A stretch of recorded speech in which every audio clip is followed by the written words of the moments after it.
For me, I was adopted. And actually I'm going to start with my parents. And when I say my parents, I'm talking about my adoptive mom and dad. My adoptive mom and dad, they are my mom and dad. But when after a few years for them trying to have children, they found out that they couldn't.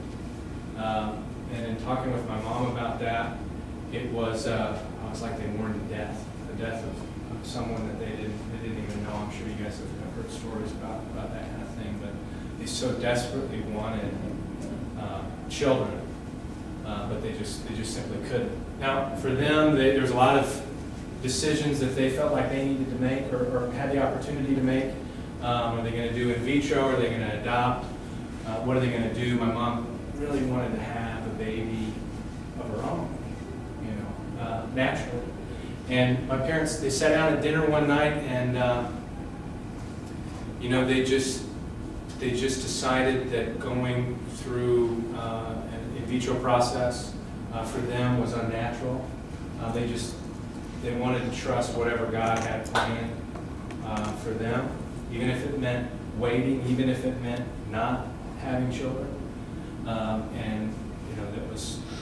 There was a lot of anguish in that decision, but as they describe it, there was more freedom in that decision than anything in this whole process.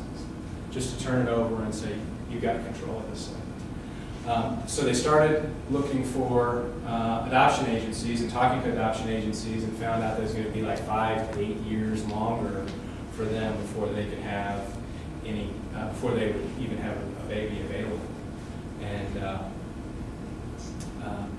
that was, for listening to them tell that side of the story. I mean, it was incredibly hard for them to hear that, because they just wanted nothing more at this point in their life to have a baby.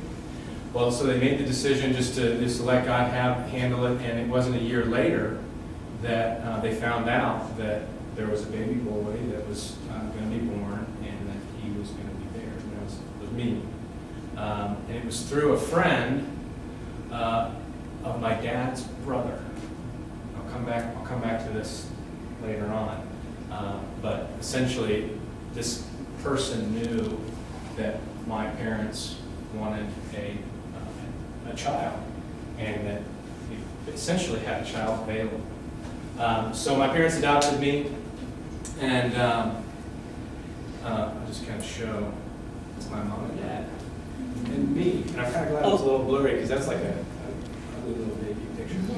But they are awesome people.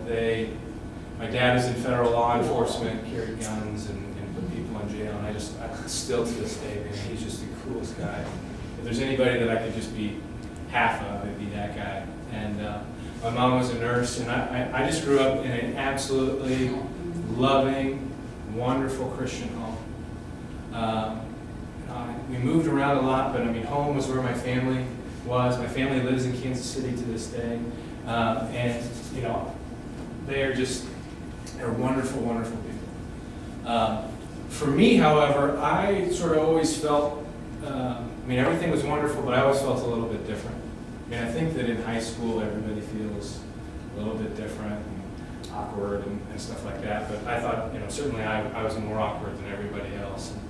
I really focused on the fact that I was different because I was adopted. My toes didn't look like my parents' toes. My nose looked different.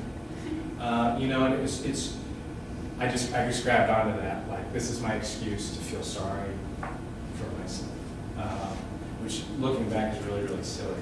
But when your family kind of gets together, I don't know, maybe your families don't do this, but my big family, they love to talk about how they all look the same, and I'm always on the outside with nobody that looks like me, going, I'm lousy and my stinks and all this stuff.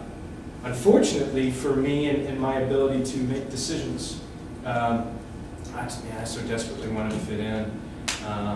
What I chose in high school was alcohol to fit in with friends. And immediately popularity came, and there's this group of people that all of a sudden said that they love you, and you feel like that there's something behind that, which there's not. I had girlfriends and all of those things, and really what I decided even when I first drank, was that this is what I'm going to do. This is how I'm going to live my life. This gives me power. Forget everything I've learned at home. Not sure that I really bought it anyway. This is who I'm going to be. I'm going to live hard, and I'm just going to die young. And that's honorable. I know that sounds probably crazy, but to me, it just, in my head, it made perfect sense. And I started really doing everything I could to find a way to drink. And this leads to back to pro-life and my adoption story and everything else. But I just want to kind of set it up so that, I don't know, just so that it makes a little bit more sense. But I started drinking every day when I was in college. My first semester of college, me and my college roommate, fraternity brother, being in a fraternity, for me was a really bad idea. If you're in a fraternity, cool. Guys. We started splitting a bottle of Jack Daniels or Jim Beam every night. That's just what we did. My first semester of college, I made a 0.6. I didn't even know they handed out grade point averages that low. It's kind of like, you just failed, dude. Time to go. KU, University of Kansas, did ask me to leave and never come back. And I just really thought that I hadn't been smart about my alcohol consumption. It's like, I need to be smarter about partying. I need to figure it out. I was a smart guy. I made a 32 on my ACT. Everything for me was just going to be easy. And I had huge pride and no ability to really accomplish anything. And the only thing I wanted to do was drink and party. I came home from school and basically decided I'm going to be smarter than the next guy. I'm going to drink, but I'm also going to study. Okay, smart guy. But how I would study and how I got through college was would come home and I would start drinking and I would start studying, and about the time that the words didn't make any sense on the page, I would stop studying and just continue drinking. I made a 3.8 in college doing that, and I just figured that I can do whatever I want as long as I'm smart enough to figure it out. Got out of college, got a great job in finance at a bank, worked right under a CEO of a major bank in Kansas City, and it took me 1.5 years to lose that job because of drinking. I lost a couple of more jobs, and then just kept trying and thinking that I was smarter. And on the outside, I made everything look good, and on the inside, I was completely dead. All the power that I thought that I got from drinking or friends or anything like that, there's nothing but lousy people around me asking me to do lousy things, drugs and other things that you get involved with slowly living that lifestyle. The spiritual, emotional anguish was so intense for years. I would wait for 7 years. I just know that it was for at least 7 years that this happened. I would wake up at 3 o'clock in the morning, every morning, terrified about how I got to where I was. Because most times I didn't know. I drank every day, and I drank until I simply couldn't move anymore.